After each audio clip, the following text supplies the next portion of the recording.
Hey folks, welcome to the grand finale of Let's Play the Suffering. There is nothing left for us to do now but go to the docks and confront our demons. The man was wearing black clothes. You know, literally. He was like a shadow. I didn't see him, and then he was there. Oh, Daddy, I wish you could have been there. I know you would have kept us safe. Now, there's three forms to every final boss, obviously. And the first one... yeah, it's that guy. Who knew? What you're going to want to do is attack him with the full force of gun. And if that doesn't work, more different gun. If you like, you can use the Gonzo gun.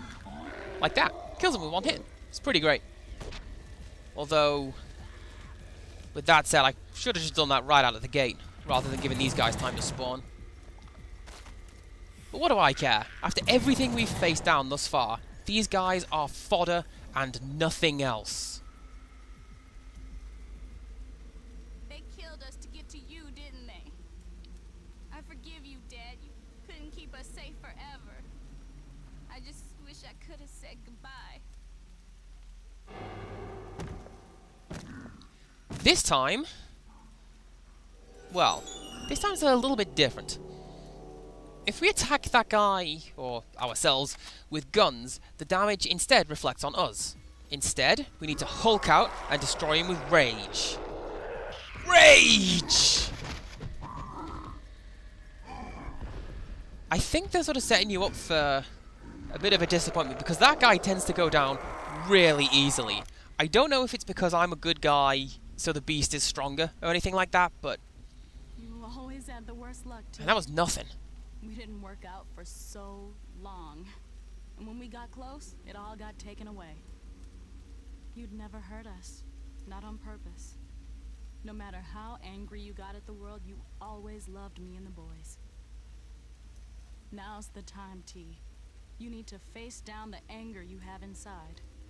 Remember, I'm right there with you.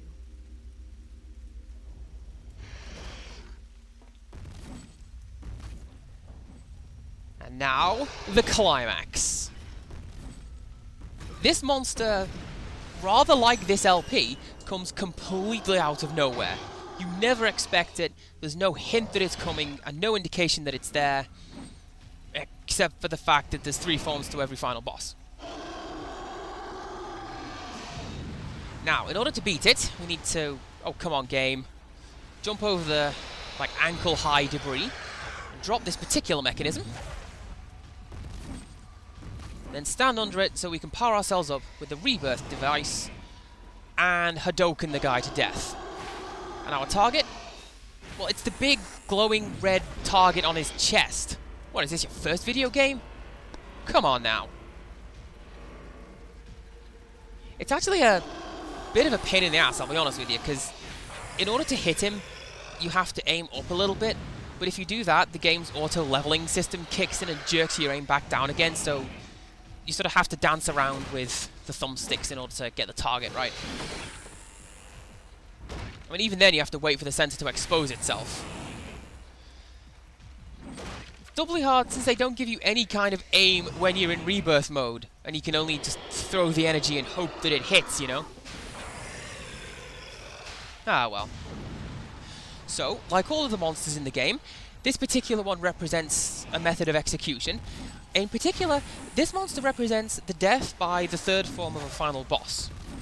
It's one of the most prevalent forms of execution used in the world today, would you believe? That's pretty weird. Don't do that anymore, guy. But no, virtually every country in the world uses the third form of a final boss as a method of violent and brutal and bloody execution. And sources are unclear as to where this particular trend began, although some historians, they suggest that it was the 1986 title, The Legend of Zelda. Since then it's been seen in countless other incarnations, with particularly notable examples being Sephiroth, Lavos, and Dracula. Sometimes, the final boss of a video game will be symbolic somehow. Other times, there will be three simply because that's how it's done in modern video games. And in this particular case, the monster has quite a large degree of symbolism. Although I think it looks a little bit goofy. Like, they drive home a couple of points in really too obvious and ham-fisted ways. Like, oh, a crown of thorns, I get it.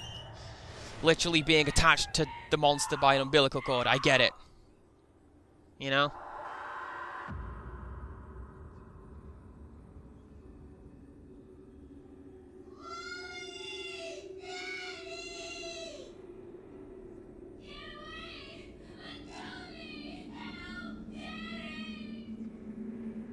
The Colonel sends his regards.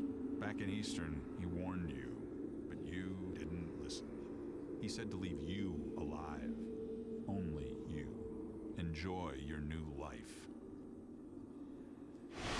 This particular ending shows how the events played out that led to the deaths of my family. And as you see, there's no blood on my hands. I didn't kill anyone. This is the best ending, and the right ending, I think. Get on board, quick! I don't know what the hell's happened, but we gotta get out of here. Another boat's coming to pick up anybody else who's left.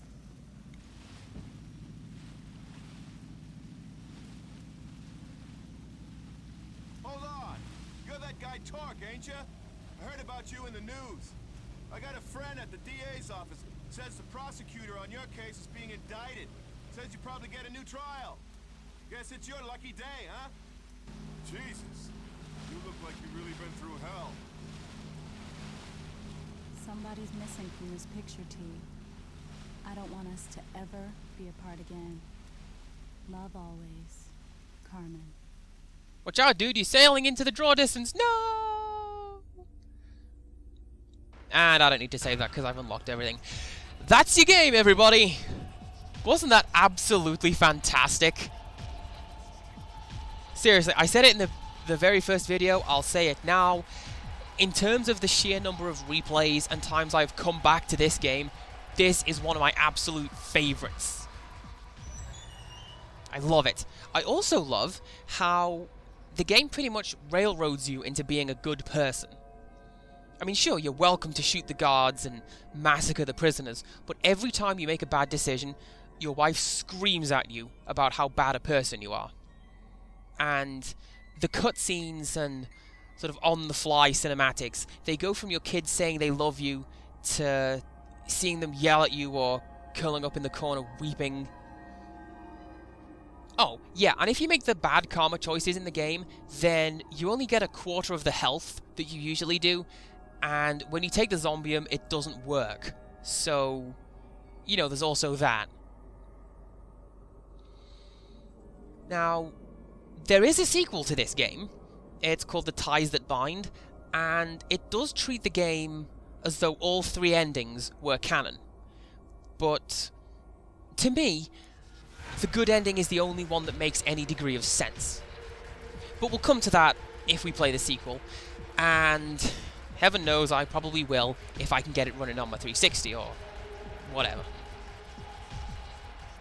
I've got to say, and I'll probably say this many times during the sequel, the sequel has some fantastic writing because there are 9 separate dialogue trees.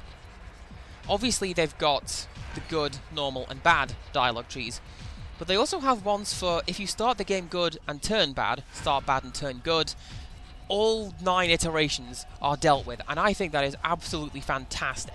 I mean, especially for a 2004-2005 title, you know? And with that said, I think the graphics look really good for a fairly low-profile 2004 Xbox game. They do look even better in the sequel, which is almost enough to distract you from the fact that the sequel is utter pig swill. Actually, that's kind of unfair.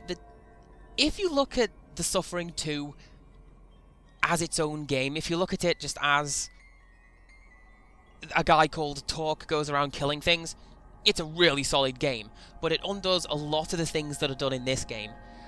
And I don't want to talk about it too much because, you know, just bringing up terrible repressed memories, and I don't want to end a fantastic game on a low note, and, well, I'll probably talk about all of that throughout, like, actually playing The Suffering 2.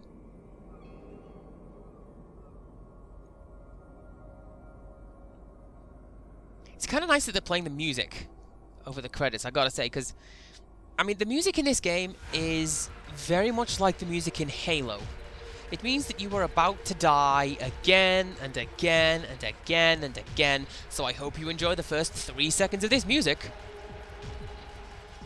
Except not quite, because, I mean, even when you play this game on impossible difficulty, it's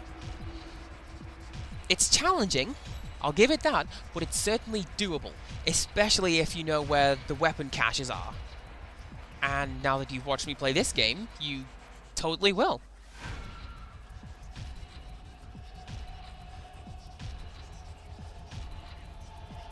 And I think this is going to be the end of the credits. It's not one of those games where there's a bit after the credits. I'm fairly sure that this game was designed just to, you know, to stand on its own and for that to be the ending.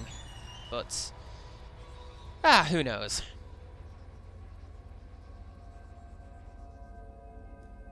You got anything else for me there, game? No? I swear, if you start rolling the credits again, I'm going to throw this controller. Oh, no, there we go. So join us next time for something else. See ya!